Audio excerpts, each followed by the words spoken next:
This video explains how to buy shares of FleetPartners Group Ltd, a company offering fleet management and leasing services listed on CBOE AUS under the ticker FPR.ASX.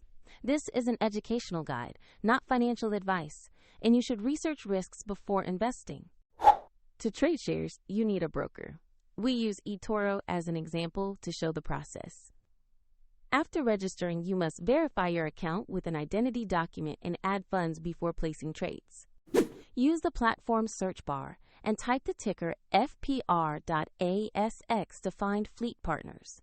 Carefully select the result that shows the ASX listing to ensure you have the correct stock. Open the asset page to review company information, the price chart, and recent trading details.